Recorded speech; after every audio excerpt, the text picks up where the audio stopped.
You just boarded a flight to New York. There are 143 other passengers on board. What you don't know is that 30 minutes before the flight, your pilot's family was kidnapped. For his family to live, everyone on your plane must die. Oh. The only way the family will survive is if the pilot follows his orders and crashes the plane. Enjoy the flight. This week, we're reading Falling by T.J. Newman, and you're listening to Lit Society. Let's get lit!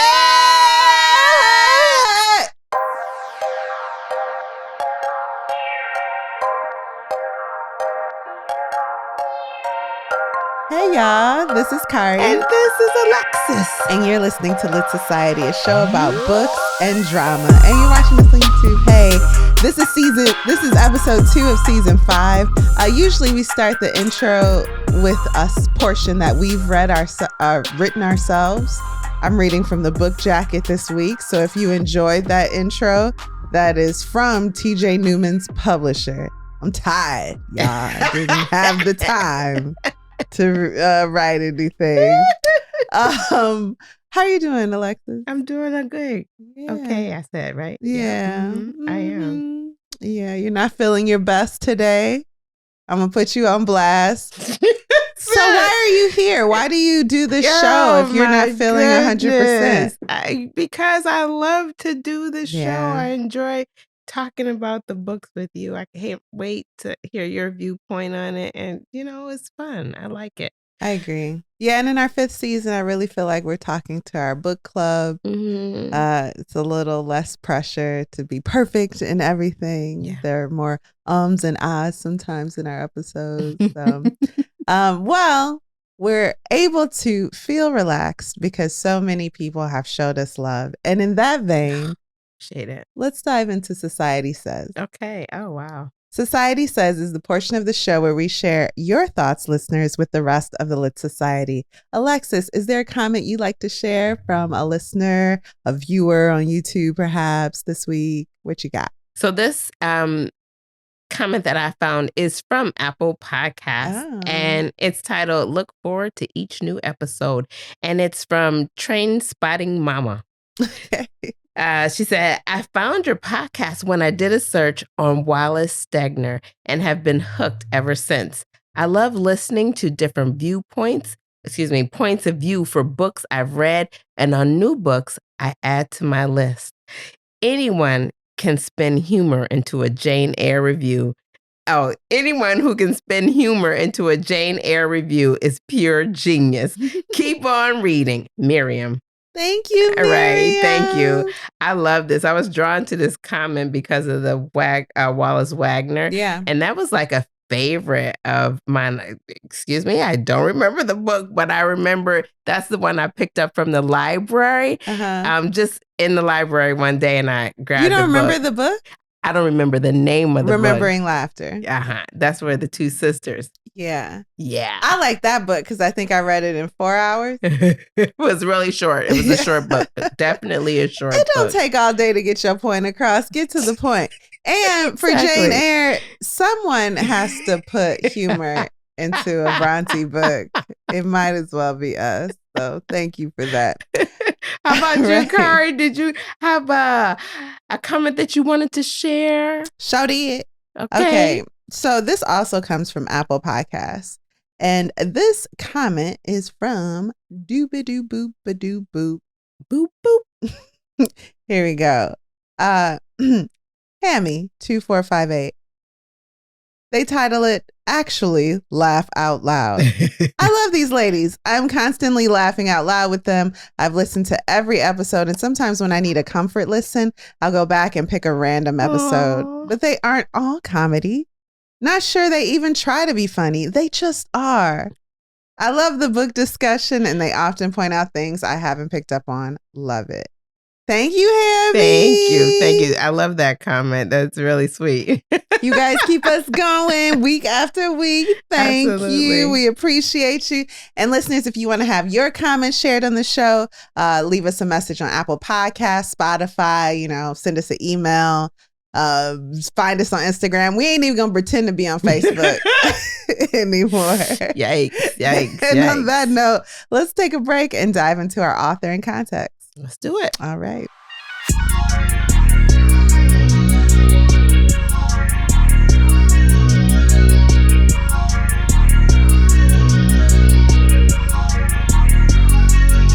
And we're back.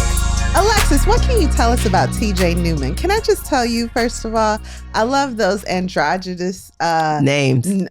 Plume de Nom de Plumes. Y'all know what it's called. I love that. Because I was reading this book and I also listened to the audio. And at one point for the author section, there was a man reading. And I was like, hold on, was I duped? I thought TJ was a woman. But it is a woman, right? That's what I thought. I thought TJ was a man. Oh, that's why you picked it. If y'all can see us on YouTube, you see my disappointment. But not surprised. I was shocked to learn.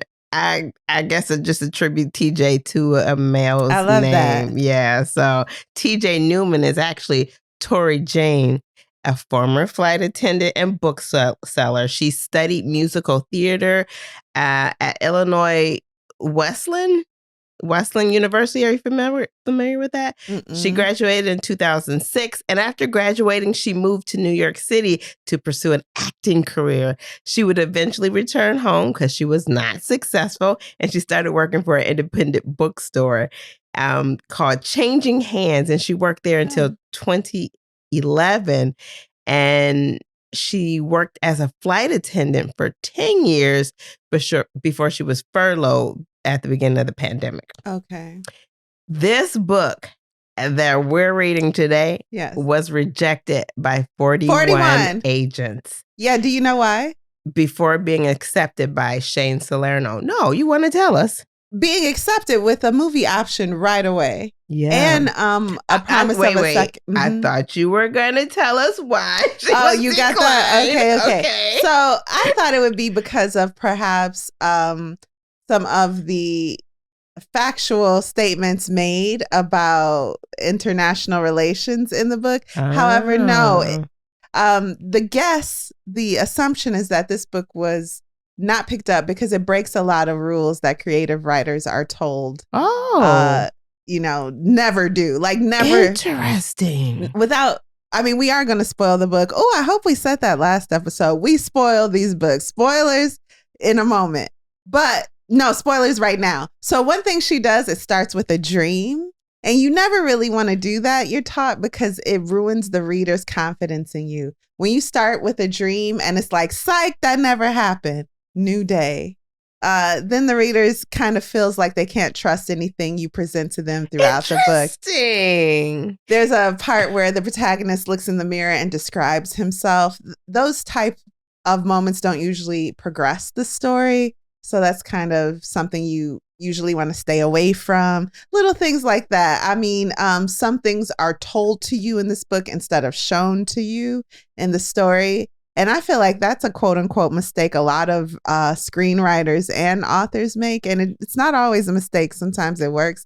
Sometimes you just ain't got time to show everybody everything. You need to tell them a little bit. Interesting. Yeah. And by that, I mean, if I want to make a story about Alexis getting her hair done, and I say Alexis got her hair done, that's not as interesting as saying Alexis walked into the dark room. Exactly. Cockroaches on the ceiling. I'm just describing the last place I got my hair done.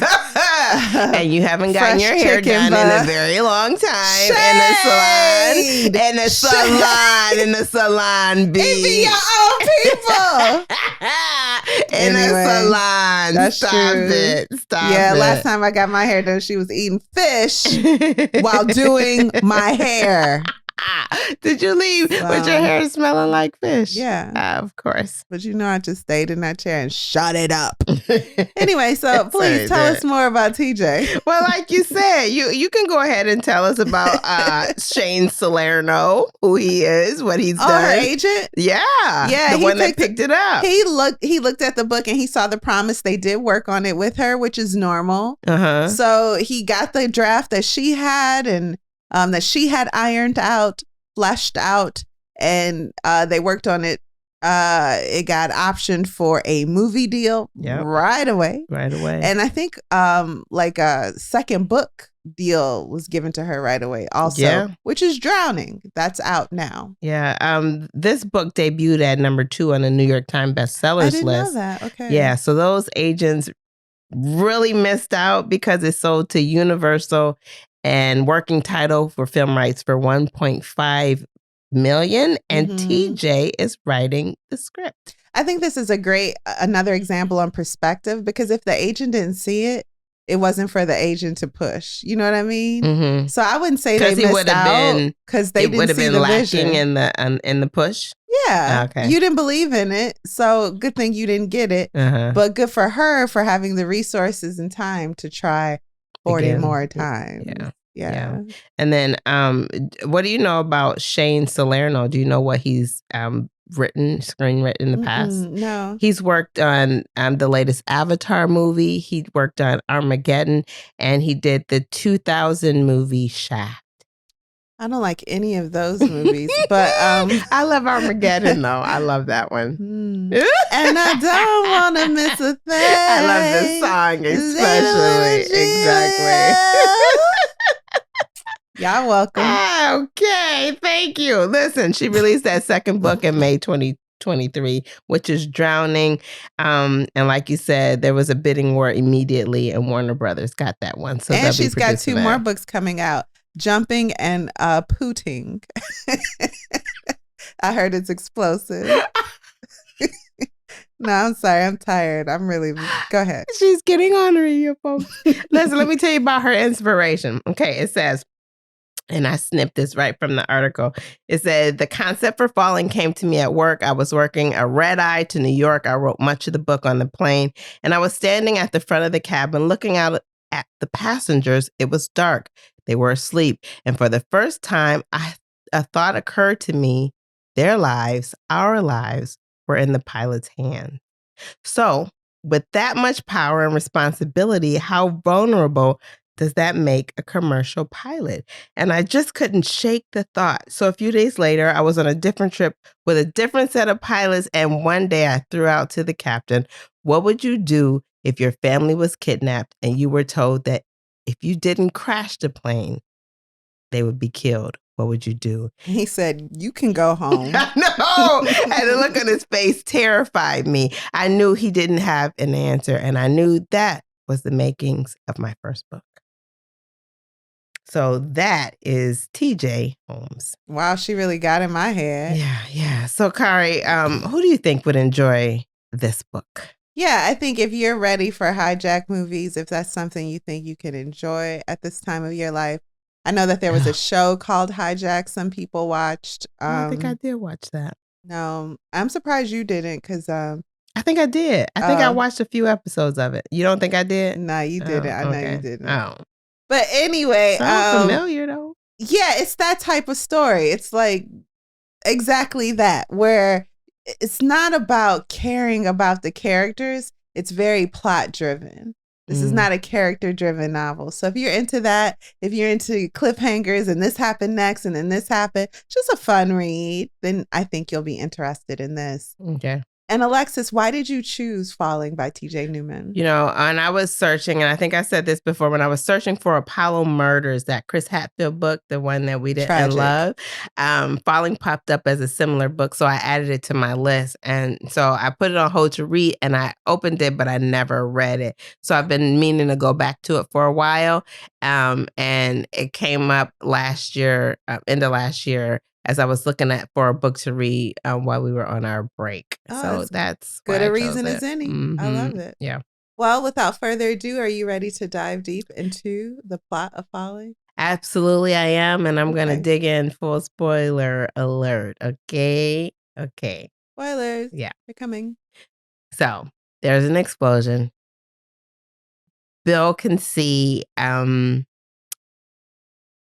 the aisles from the cockpit from the back of the plane. He's has blood on his shoe. He sees a bloody shoe on a foot attached flying through the air, and then that's sucked up sucked out through a hole in the aircraft. A flight attendant was crawling on the aisle, up the aisle, screaming for passengers to put on their oxygen masks. And as the plane took a nosedive, Bill could see the debris, bodies, and luggage being thrown about. As the plane leveled, a woman screamed for help, saying her husband had been shot. But as the flight attendant approached, it was clear there were no bullets, but rivets from the plane. Bill was looking at the blood and the bodies when a flight attendant asked him, "Who has control of the plane?" If you're here, who's there? I see why the agents dropped us, but that's okay. Listen, Bill tried to speak, but he couldn't. He knew he was supposed to be on the other side of that closed cockpit door. He sprinted for the door as people screamed for help, and the door seemed to move further away as he ran toward it. He thought how to breach the sealed cockpit as he pounded on the door until his fist went numb. And then it suddenly opened. Alarms were loud and buttons were flashing. Bill froze, trying to make a decision. The alarms and voices only got louder when Bill heard from the captain's from the co-pilot seat, his 10-year-old son.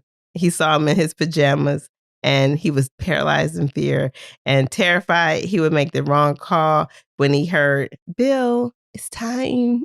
Mm-hmm. No, the son made a suggestion like, "Dad, why don't you just that's right. move the lever to the left and then rah, rah, rah." And he's like, "Ooh, my son." Yeah. Yeah. He woke up. It was a dream. As Kyrie said, it was a dream to all of you who hadn't read it. What'd you think about that, though? Was it initially engaging? His wife knew he had that dream before, so she asked him, "Was it the same one?" So that's not the problem. I thought it was. I did want to know what happens next. It captured my attention, Mm-hmm. but as soon as I realized it was a dream, I felt a little lied to as a reader. Really? Yeah, but it's fine. That's interesting. I don't feel lied to. I just feel like it's part of the story. Mm-hmm. So the family. That's Bill, Carrie, Scott, and Elise. Scott is 10, as you know from the plane, and Elise is like under 1. She was a whoops baby, they call her.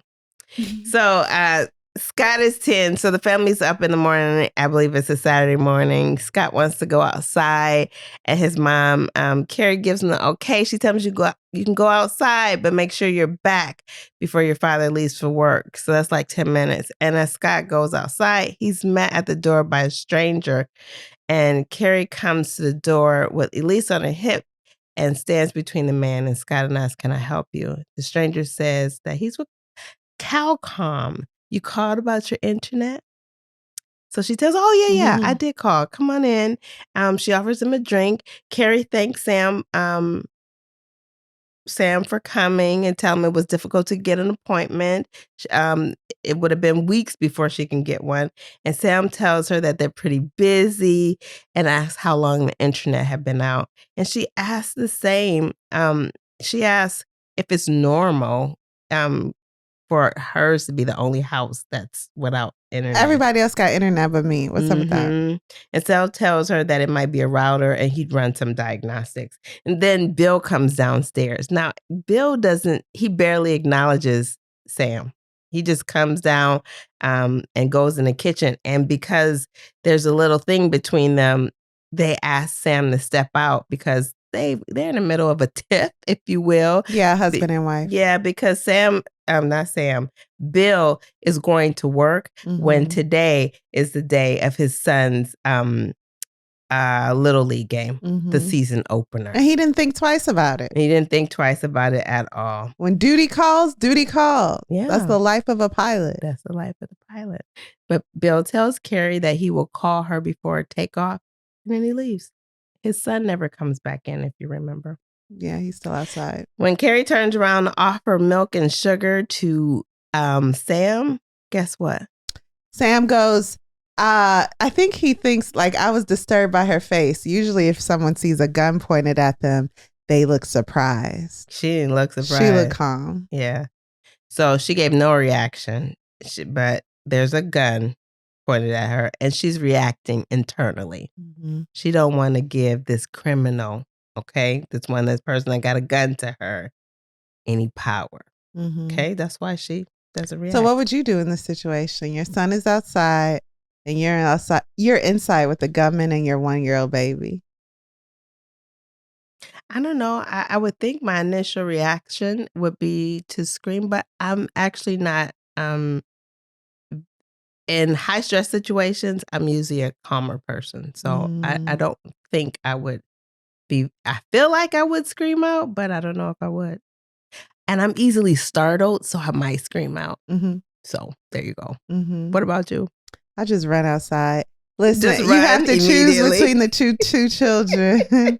The boy's already outside. He got the right idea. Hopefully he's near the car. Otherwise, he ain't gonna make it either, but I'm gone. That's given they have 2 cars. That's given they have 2 cars. What if he left with the car? I guess I'm running down the street Hollering. to a neighbor's house. He got my kid.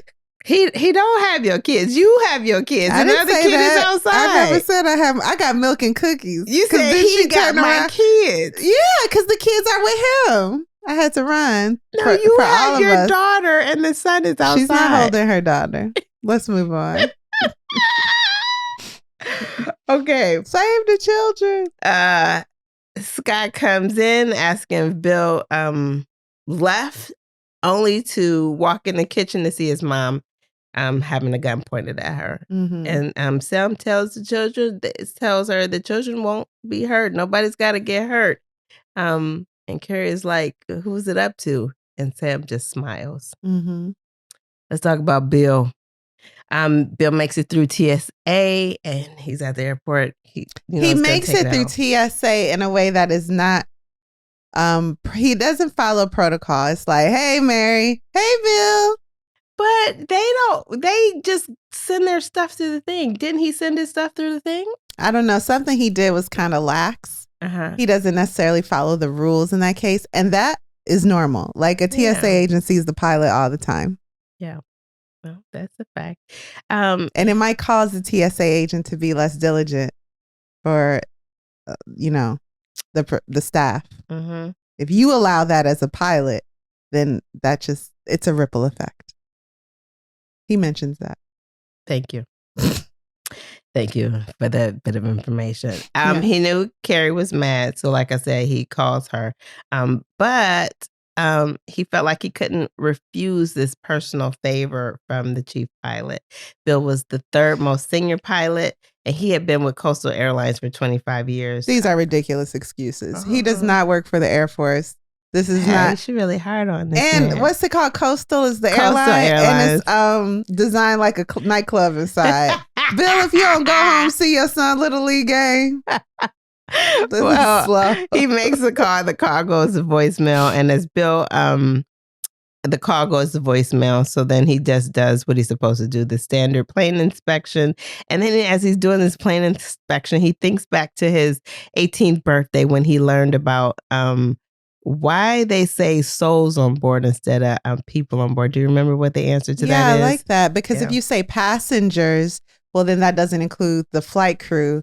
And if you say passengers and flight crew, that's too much. Yes, right. And then there might be dead bodies in the bin, in the front or rear bin. So it's better to say souls because that means all living persons aboard. Yeah. Mm-hmm. I like that. Yeah, me too. Mm-hmm. And when Bill boarded the plane, his co-pilot. I have a question. Oh, please. What if there are 4 passengers, 5 dogs, and 3 flight crew members? How many souls? The animals don't count as souls? Oh, I don't know. Did they say it? They don't.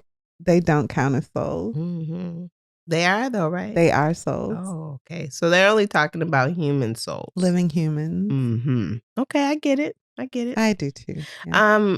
When Bill boarded the plane, his co-pilot was already in the cockpit and he had a Yankees cap on because the World Series was that day. They had a playful Bill rivalry. banter. Yeah. Mm-hmm. Bill hugged a flight attendant as he boarded, and she expressed her surprise at seeing him. And then he goes on telling her, like, I had to do this, that, and the other. And she like, I don't know why you telling me. You should be telling your wife. Yeah, he's like, I'm not at my son's Little League game because this, and this. And she goes, I'm sorry, were you talking to me? Because it sounded like you was trying to talk to your wife, who you should be talking to, or yourself, who you trying to convince. And she's black. And she's not black like, what's that Bill Clinton book? Who's that author? James Patterson. She's not James Patterson black. I will say TJ Newman does try to inform the character by her ethnicity. It's not like she black. So I kind of felt pandered too. Yeah, I did feel like the James Patterson book. You were in my head as I was reading this book, and I was like, she's taking away my joy.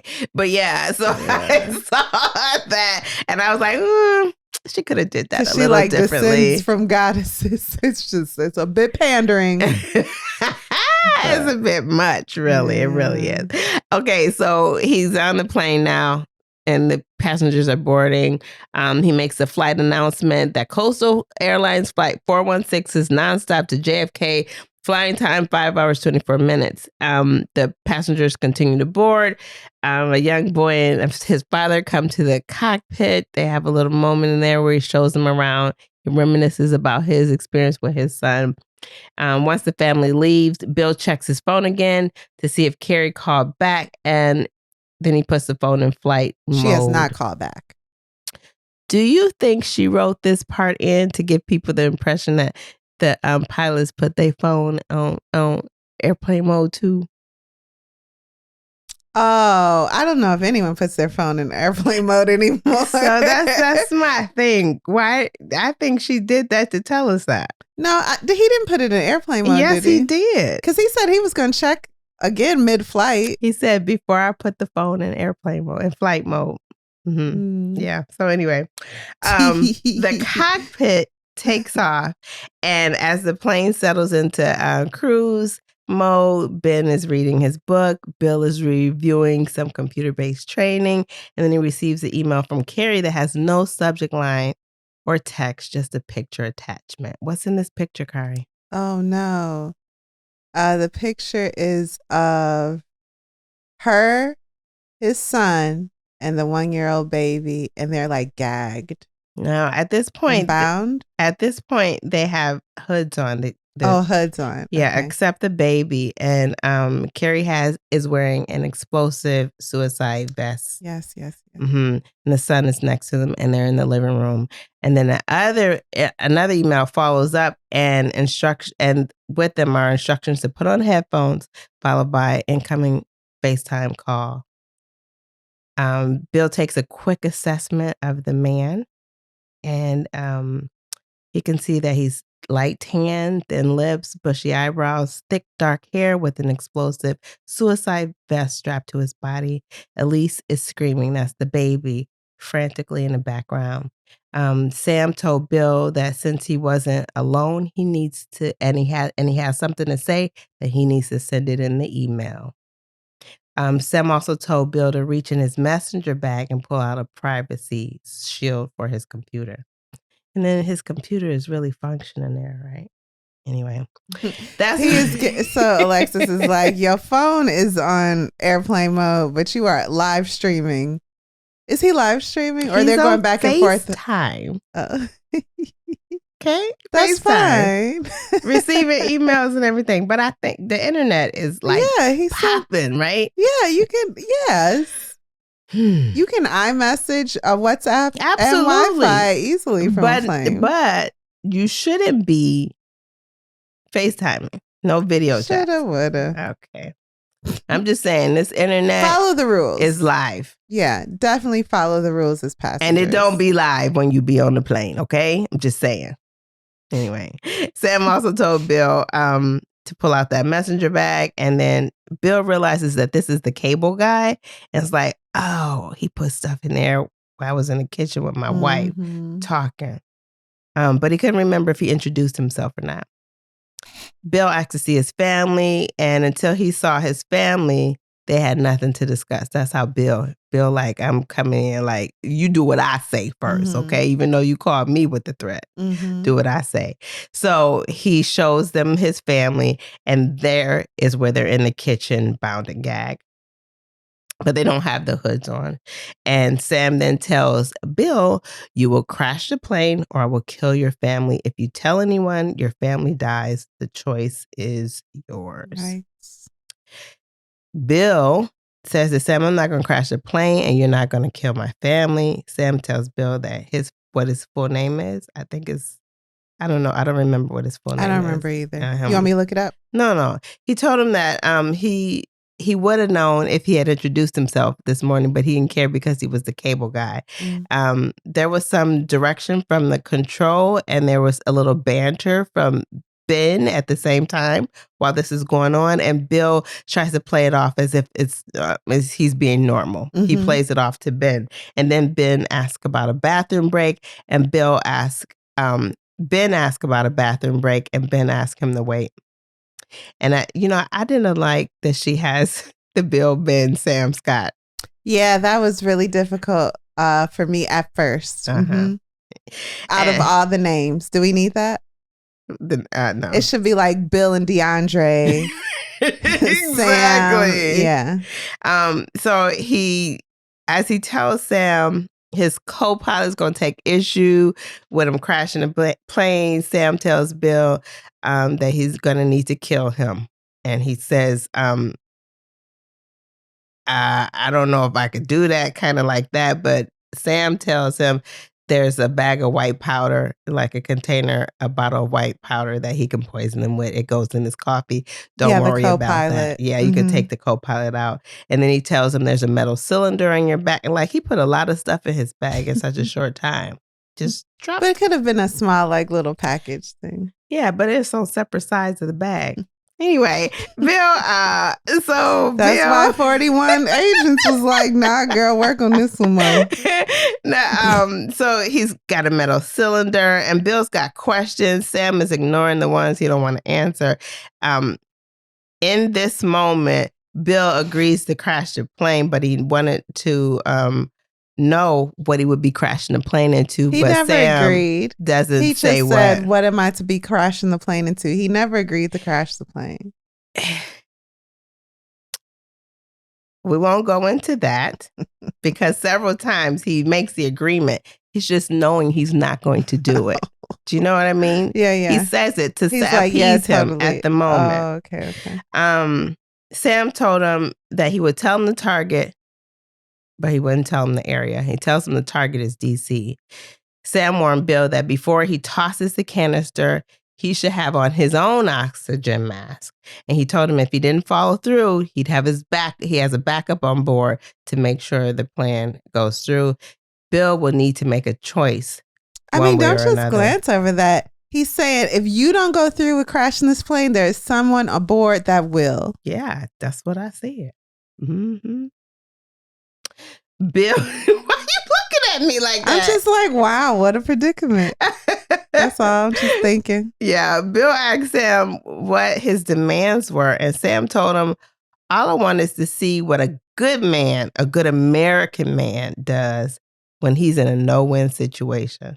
That's a predicament for sure, right? What does a man like you do when he has to choose a plane full of strangers or your family? Choosing who will survive, that is what I want. And Sam laughed as Bill quietly reacts. Bill asks him how he knew he would be on this flight, and he revealed that the chief pilot, the one Bill couldn't say no to, was a pervert. He said he had no problem guaranteeing that you would work the flight so long as the pictures of the little boys on his hard drive did not go public. Bill asked why he chose him, why he was chosen, and Sam called him an arrogant prick and told him he was just merely a means to an end. Bill is now reiterating, you are not going to kill my family. I am not going to crash this plane. And he hits send and closes his laptop. So after this happens, it's mentioned earlier that Ben wanted to go to the bathroom, and Bill told him to wait. So Bill says he's going to go because he needs to get up and kind of think through what's going to happen. Can you please call Ben co-pilot? Co-pilot, first officer. Okay. I'll try that. Because now I'm getting confused, and I read the book. It's confusing. Mm-hmm. And just as he's getting up to go, Joe is actually calling. That's the head flight attendant. And she's like, the strong Black queen. Yeah, she's actually coming through and saying, oh, yeah, what's taking you so long? I thought you were coming out. So there's a little protocol to coming out of the cockpit. What is it, Kari? Yeah, so the point is, especially after 9/11, no one can get into the cockpit. If the pilots need to use the restroom, they can use a jar. Really, they can. Or they can go into the bathroom, but someone has to guard the door. Uh-huh. And so Joe is ready to guard the door so that Bill can come out and use the restroom. Yeah. Mm-hmm. So Bill knows he's under threat. The threat for his family. He can't tell anybody. He's not supposed to tell anybody. He knew he might have to throw the canister to, kind of go along. That's not the same as crashing the plane, he was thinking. Yeah. But the canister is full of poison, right? So that could kill people.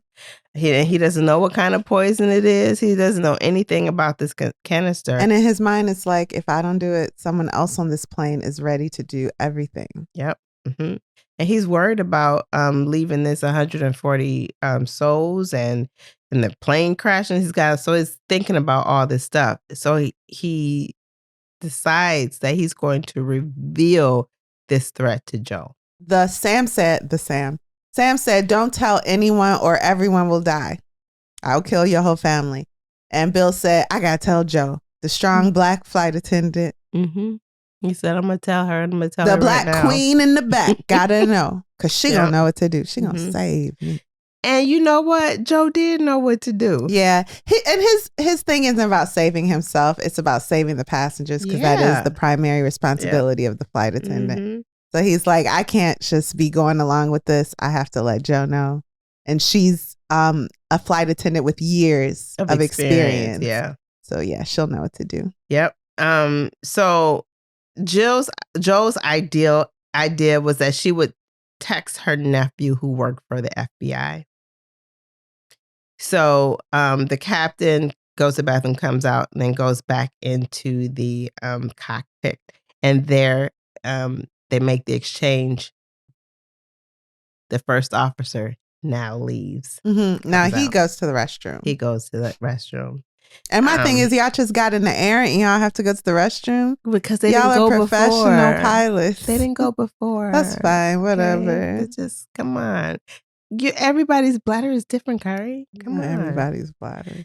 Okay. So, before he goes back in the cockpit, he has an exchange with Joe about whether or not she trusts the flight attendant. It becomes clear that Joe has only known one of the flight attendants a short while, but Kelly, her intuition tells her that she should trust her. Yeah. So Kelly is the new girl. She's kind of not ditzy. She's just new. She's just new. Why you want to call her ditzy? I don't know. I'm sorry. Oh my goodness. So she's new.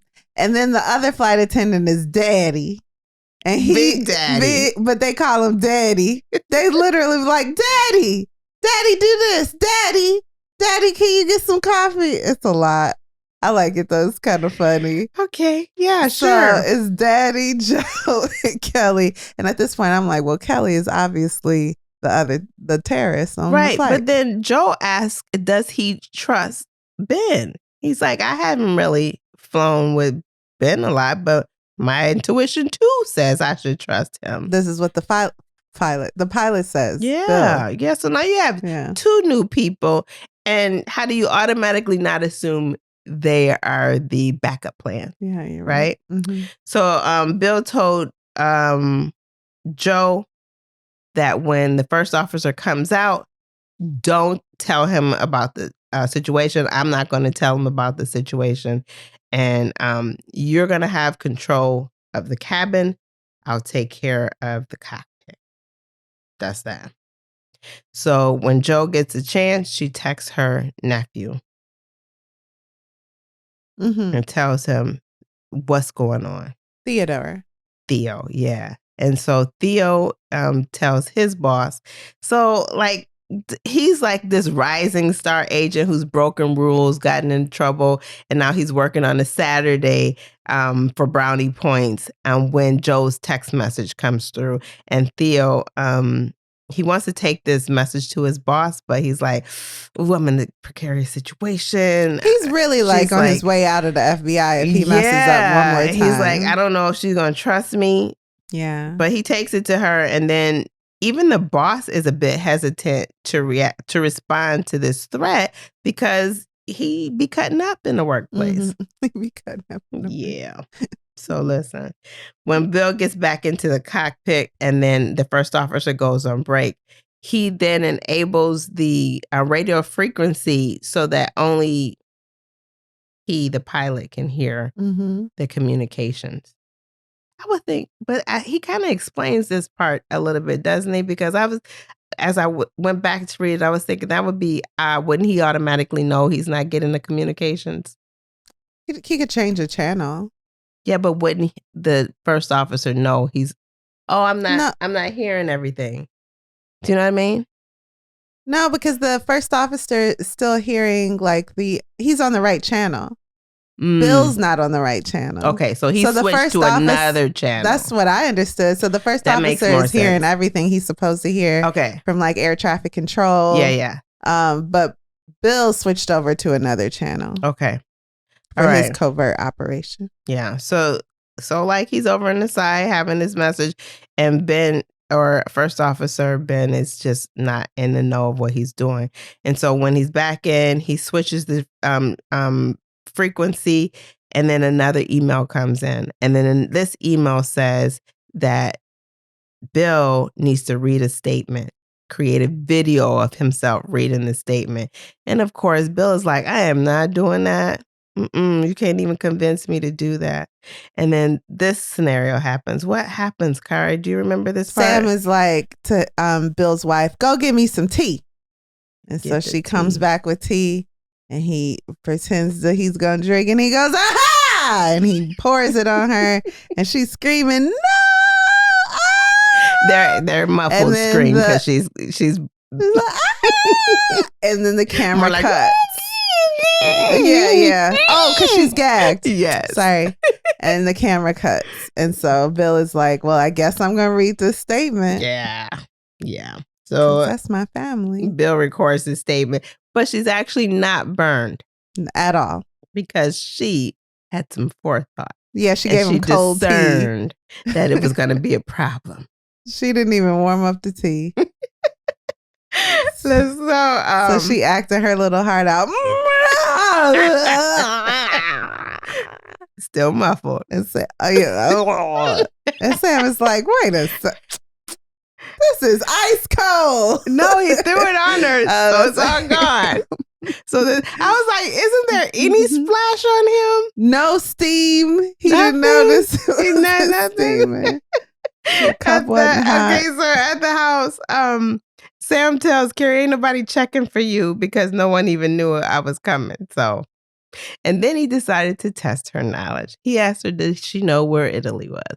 Did she know where Australia was? She's like, of course, I know all the places. So did he remove her gag at this point? I think so, right? No, she still had it on while he's asking these questions, but she's nodding and in response. And then he asked her, does she know where Kurdistan is?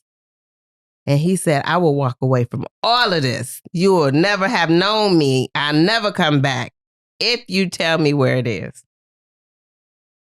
You can do it. Birds chirping. Kari, were you able to answer this? Did you ask yourself that question? Where Kurdistan is? Yeah, but I know where the stands are because of some legal issues that I've been monitoring over there. Oh, okay. Wow. Is it? I think you have to. Oh, okay. So I knew where it was. I wouldn't. I probably wouldn't either. I too knew where it was. I was like, oh, my life would be saved. He would go away from me. We would make it, me and you. Geography. I don't know a lot, but I tell you, I knew that we answer. Knew what Kurdistan was. Turkey. It's in that Turkey area. Okay, bye. That's what. That's true, because if you put all the stands together, I don't know which stand is which. but they in that area, and that's the point. That's right. She couldn't even say that. Well, that's just Okay. irresponsible. That's Your husband a whole pilot. a whole pilot. Mm-hmm. So she tries to talk to Sam because the baby is crying, and he, in a way, tries to be comforting to the baby. And so she asks him how many children he has. And then he kind of tells a little of a story that he doesn't have any children. He was the oldest of 6, and he was 18 when his youngest sibling was born. He said that he was planning to leave home, but before he could, his father died. And so he ended up staying home in Kurdistan to take care of his family. And that he did for like 17 years. He was on his way to college when his dad died. Or college, right? To America. With right? his bestie. Yeah, they wanted to be like Top Gun. Yep. And join the Air Force. Mm-hmm. So next he shares his video statement. So Bill has sent the video statement to Sam. He receives it after an error. That's the only internet error issue they have. This didn't go through the first time. He sends it, and you are so disgusted by how well the internet works in the sky. It do work well. Mm-hmm. And Sam shares it with the family as entertainment. And then he tells Carrie, I put this jammer on the side of your house a couple nights ago. Your appointment was never on the books. Never on the books. Your internet is fine. No one. That's why the internet working so well on this side. Okay? Mm-hmm. He reasoned with her. And then he tells him his name. He tells her that his name is Raj.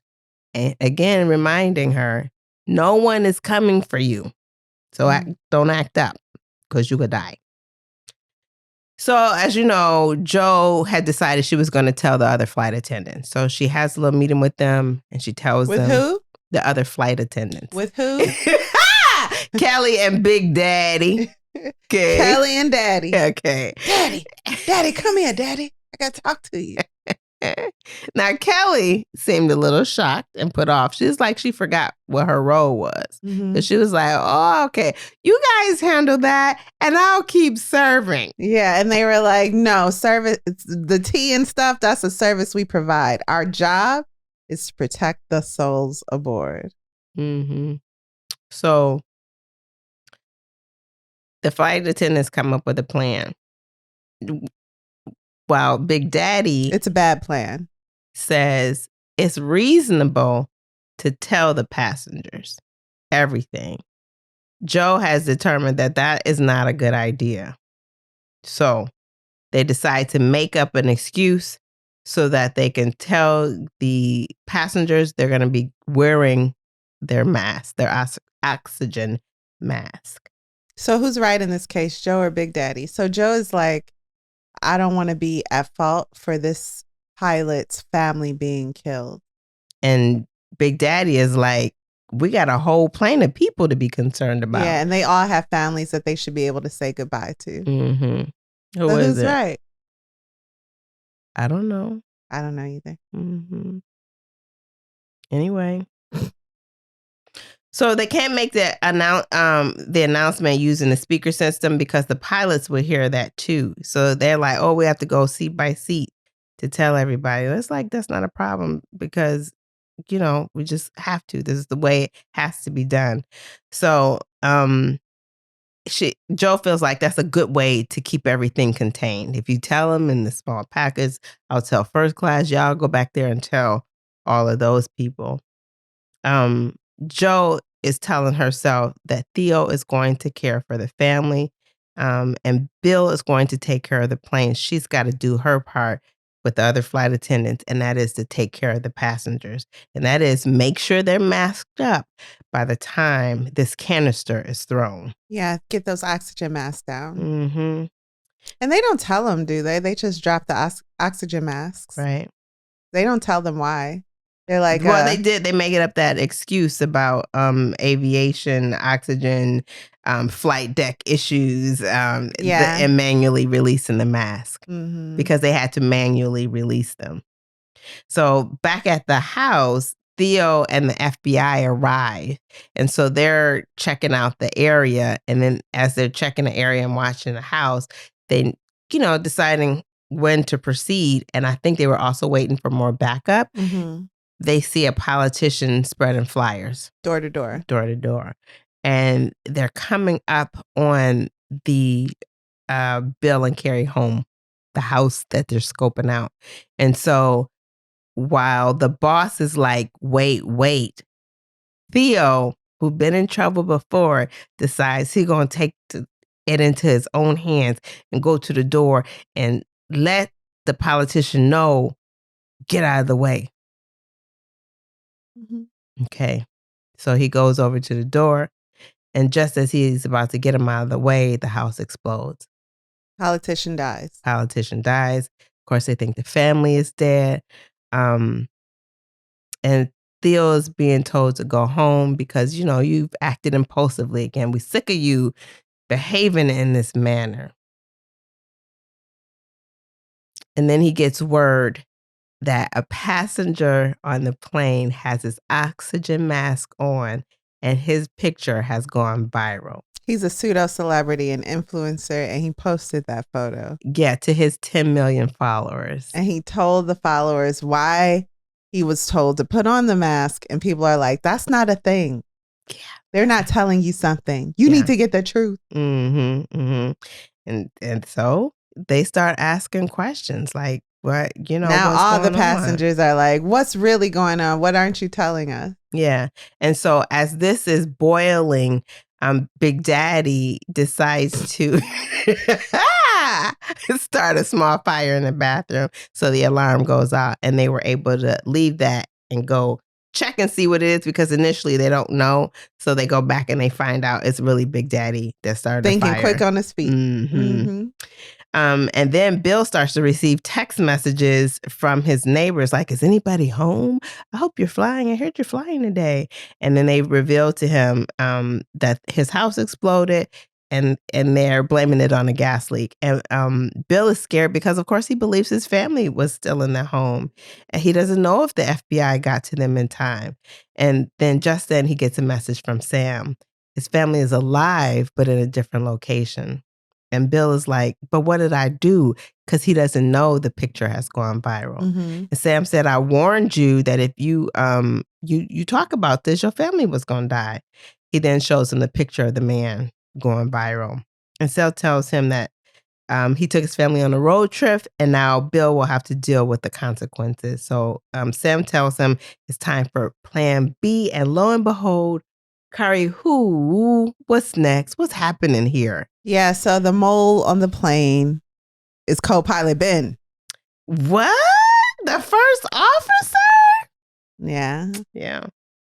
He pulls out a gun, which got past the TSA agent because they be playing games with TSA. And that's what that was telling us. Yeah. That was like that was telling us that they too loosey-goosey with TSA. Yeah. They got this buddy camaraderie thing.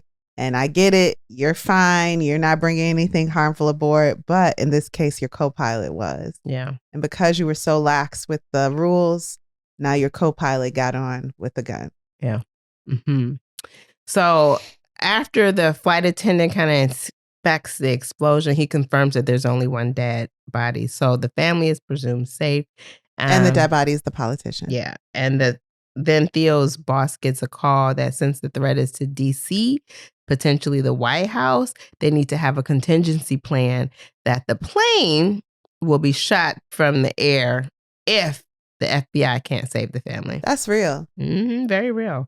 In the cockpit, we learned that Sam and Ben are close enough to call each other brothers, and Bill is listening to his wife engage with Sam, and Ben still has his gun pointed at Ben. The first officer has his gun pointed at Bill. And then you know what else Bill is doing while he's watching the video, paying attention to the video, has his gun pressed, pointed at him. He's using Morse code. Oh yeah, he was taught Morse code against his wishes, and it's coming in handy. That's right. Can you imagine? Mm-hmm. What? Are we The saying Morse code? Morse code. Morse code. Morse. Morse? Yeah. Morse. Okay. Morris Chestnut's code. Okay. Mm-hmm. Morse code. Morse code. The flight attendants then decide, because they now have to come up with another idea. And what they decide to do is to live stream a broadcast to a new station and tell the passengers what's going on. So Joe texts Theo to turn on the news because she about to say it. The IG famous passenger, he tweets in preparation for this that the plane was hijacked.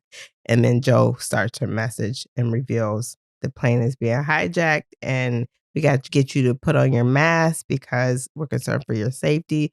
This canister is coming. It's all for your safety. Yeah.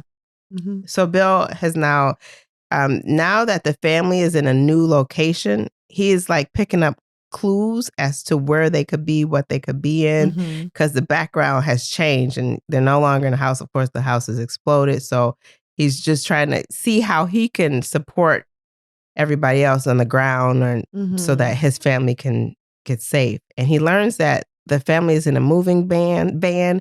It's the van is near an airport and somewhere where they could cook out. Because it was something that the son said as he was trying to calm his little sister down.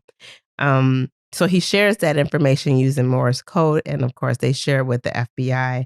And Theo is able to figure out this new location. So again, as he likes to do things on his own and not wait, and also his boss and the people discussing it had decided it's another location. But Theo was like, no, it's this location and I'm going to save the day. Yeah, it's not that they don't believe him, but there are other possible locations. He is trusting his intuition and his life experience. And so while they follow up on one location, he's like, I have more to lose in this case because my aunt's actually on that plane. True. So I'm going to follow what I believe to be right and check out the location I believe the family is being held at. So he hops in an unmanned SUV and he takes off. So he steals a vehicle and takes off. Okay, calm down. He borrows it. Okay, you borrow, you ask. He just took. This is serious. Okay, we don't have time for this. Okay. The family's life is on the line. Okay.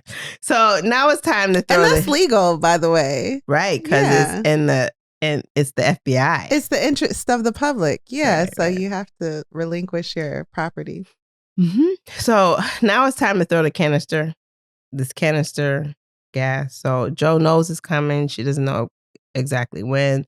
The passengers are putting their masks up. Joe has some volunteers up front in first class to assist her. I think there was a tall Syrian man that everyone was afraid of. And he ends up helping the most. Yeah. And exactly. Joe is so happy she didn't judge him. Yep, that happened. Come on. I see it, though. I see it. I'm not.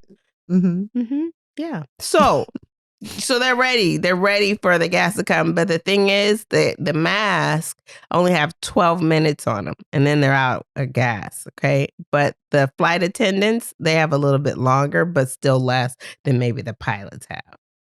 So the plan is to try and grab the canister immediately after it's tossed from the cockpit to put it in a garbage bag and throw it in the lavatory. Very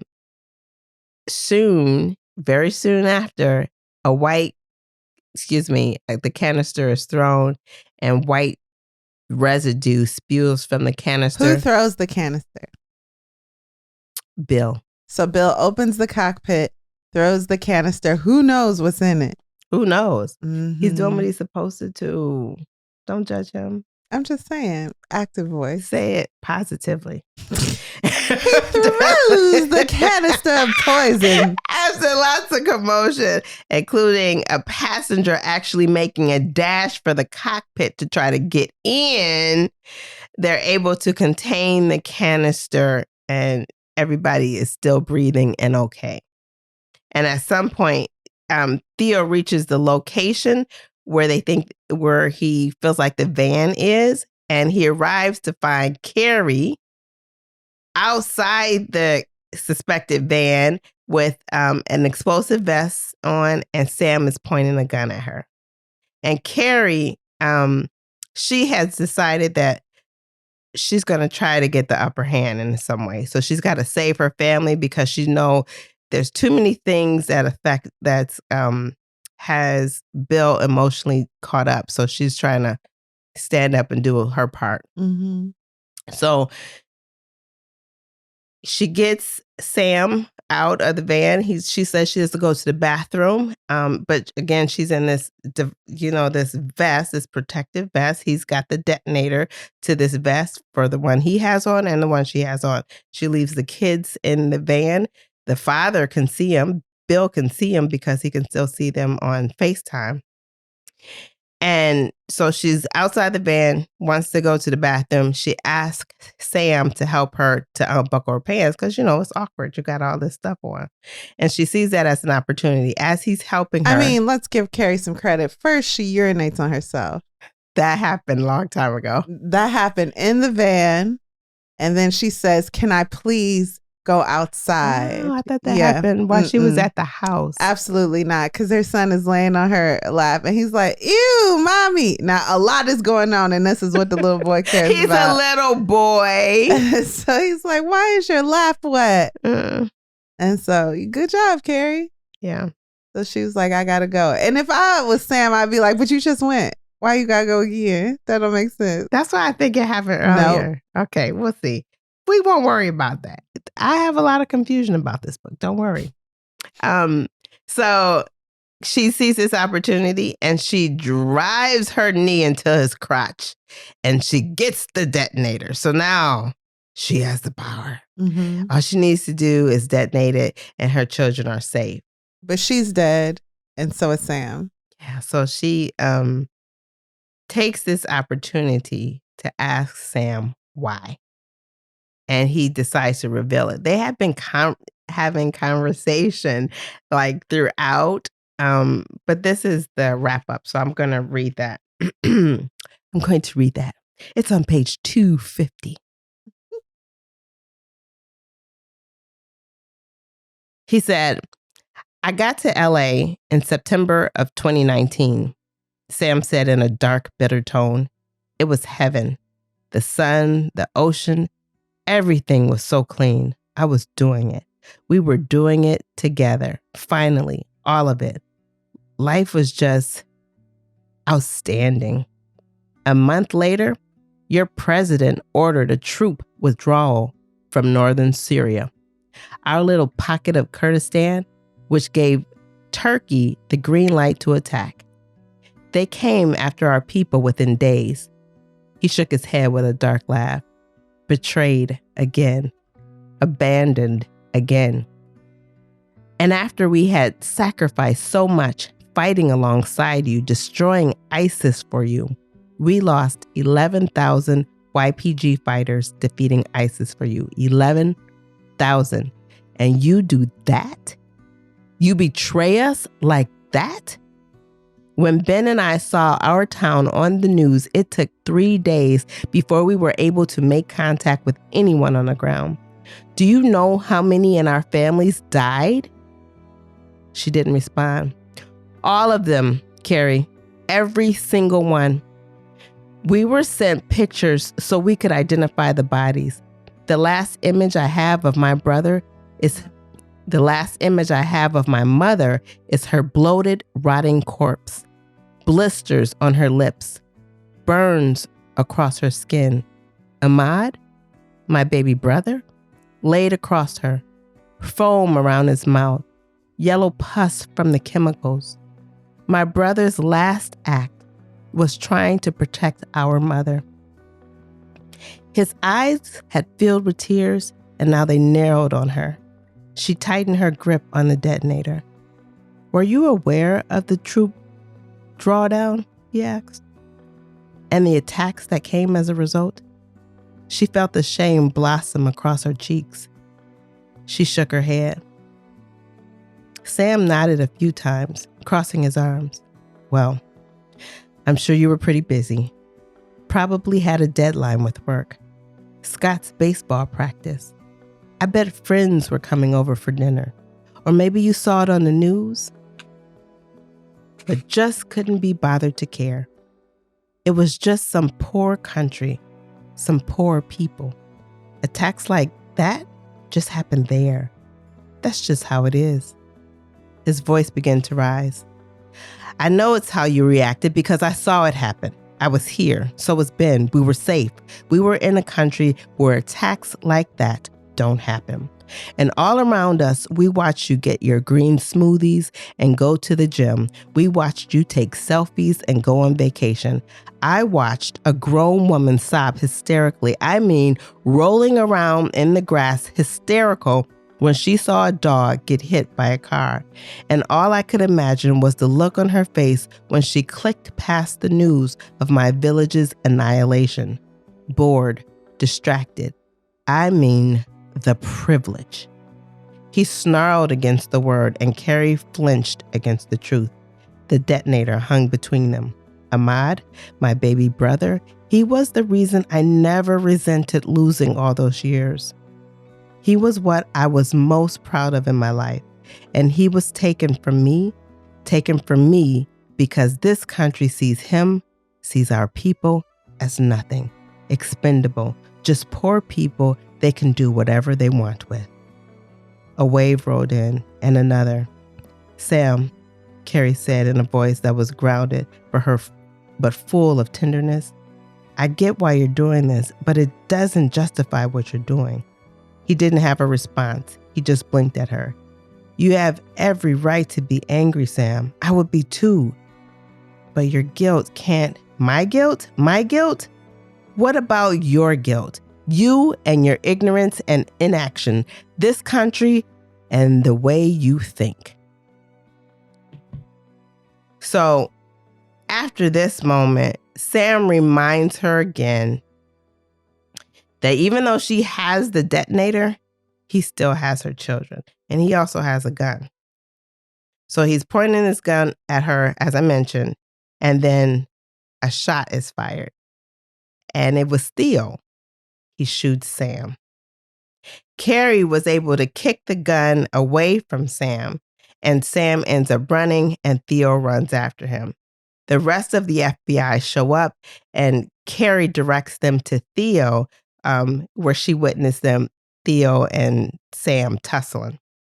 And Sam eventually shoots himself. On purpose. On purpose. Mm-hmm.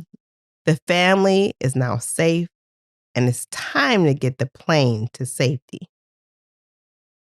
So Bill could see, because again, he's still seeing his family, that his family is safe. He can see Carrie in the van with his children, and Bill hears that Sam is dead. And so now he is determined, even more so determined, to make sure this plane crashes. Ben tells... Doesn't crash. Does crash. Does not crash. No, Ben. Oh, see? Say co-pilot. The first officer. So the first officer is more determined now to follow through on their mission, their evil mission. Yeah. First officer tells Ben he is out of options. He now points the gun at Bill's head, and Carrie can see this on camera. She like, oh, the co-pilot is the backup plan. Mm-hmm. Mm-hmm. Now everybody knows that the backup plan is the first officer, the co-pilot, Ben. And so as the co-pilot points the pistol at Bill, he unzips his bag, and guess what? What? Another canister. No. Yeah, and absolutely. they have no more oxygen in the cabin. No more. Exactly. None in the cabin. So the fight ensues as they, okay, Bill is trying to stop the first officer from throwing the canister. However, the first officer gets the upper hand and tosses the canister, opens the cockpit door and tosses the canister. It like flies through the air over Joe's head, and it's like in the back somewhere. So there's like, she sees this canister happen. She didn't expect it. She's frozen. And so now there's efforts for many people, but there's also people running and screaming because they don't want anything. And of course, the white air is spewing out. And again, no one has masks, so no one is protected. So they're trying to get away from it. And Jo stays put. And since it's not in her area, she's like, they can handle that. And Big Daddy handles it. Okay. He handles it. As the canister hissed poison into the air, the passengers are scrambling. The canister is rolling between the aisles, and Daddy pounced on the canister. Somebody throws him a sweatshirt. He wraps it up. He then, I think it ends up getting a coffee carafe and puts it in there and takes it into the laboratory. So, although there are some side effects that they're all experiencing, the passengers, of course, because they don't have their oxygen mask, it's clear they've been affected by the gas. Ben now reveals that the plane was headed towards the World Series game, not Washington as Bill expected. Yeah, Sam said. Yeah. So the first officer tells Bill to take the plane off of autopilot and fly manually. Theo texts Jo to tell her that Sam is dead and that Ben is the backup plan. And so the flight attendants go into action to try to assist the pilot. Their plan is to bust in on the cockpit because they have the code. And once they tap in the code, they have like 45 seconds to for the pilot or co-pilot to react, stopping the countdown for the door to open. Because if they're able to stop it, of course they won't get in. But if no one stops it, they can get in and help out. So because the first officer and Bill hear the beeping going down, being entered. there's a fight. There's a fight between them. Bill also tries to plead before they get into this fight, plead with the first officer to change his plan. He promises to educate himself. And Bill said, the first officer says, no, it's too late. Today is a good day to die. And the president actually at this time, because he's been alerted, sends out the choppers to shoot down the plane because as they're tussling, they look over and at times it looks empty. So they're ready to shoot it down. But anyway, there is savings of days here. The cabin crew, once they enter it, Bill is able to stop the first officer from stopping the cockpit door from opening by stabbing him in the throat. Yes. And as he stabs him in the throat and he's expiring, the first officer shoots Bill. And then the cockpit door opens and Jo is able to come in. Bill is in and out of consciousness, but he is able to help Jo land the plane. And that is the end of our story. Oh, wow. Shall we take a quick break? Let's do it.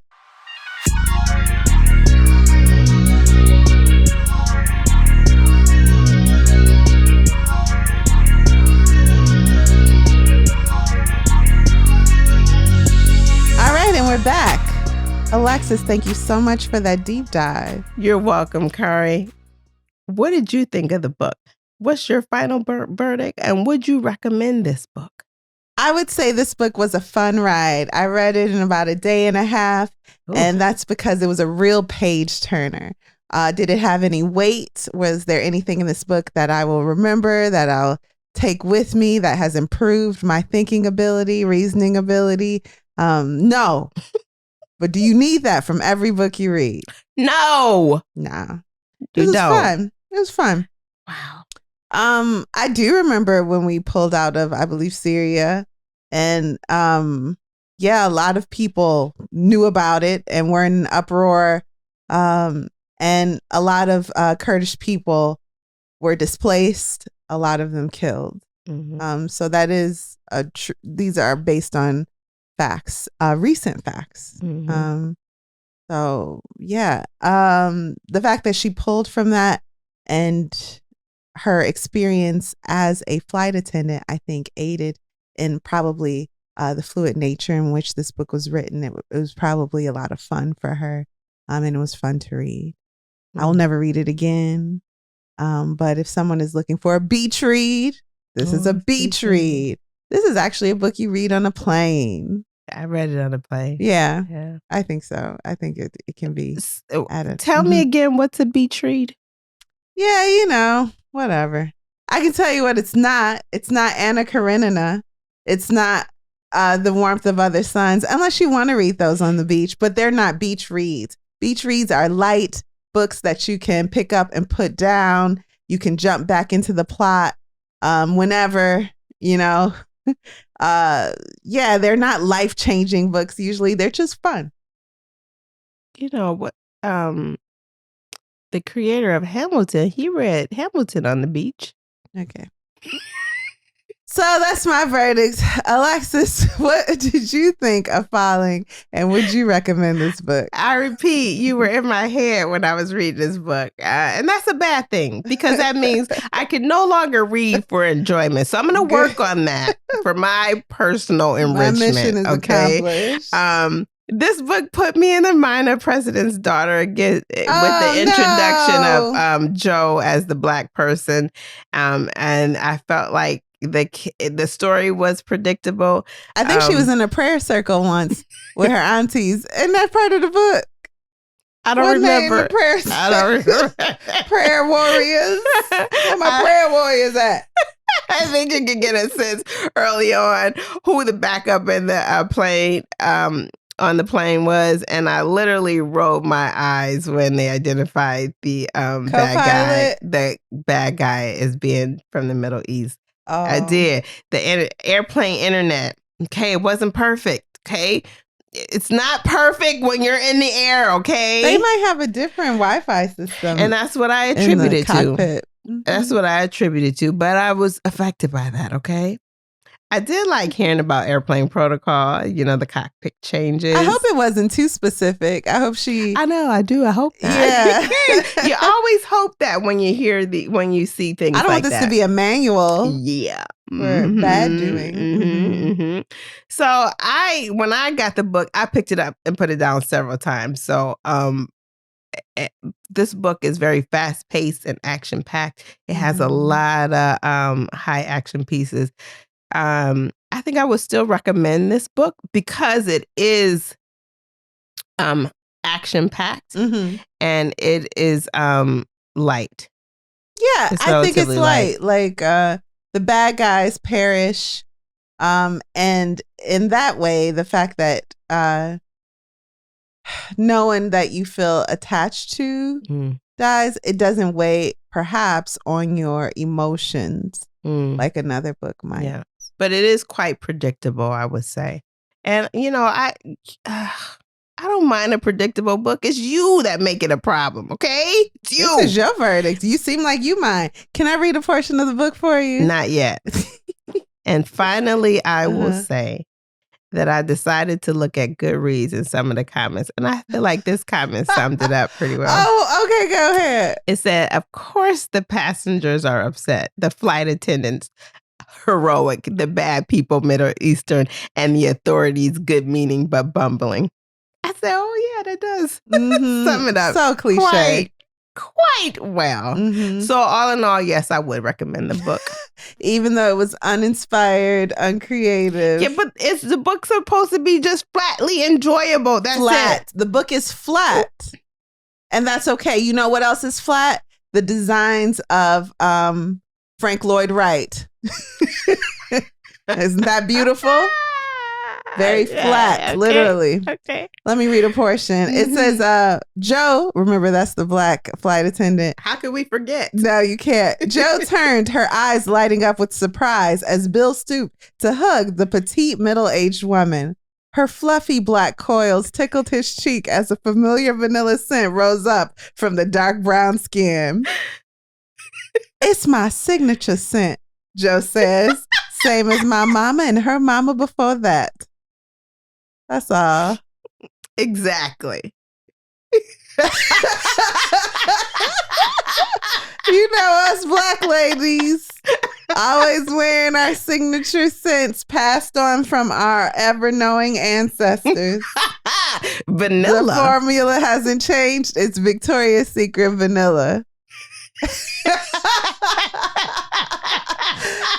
is fun. I mean, what are you gonna do?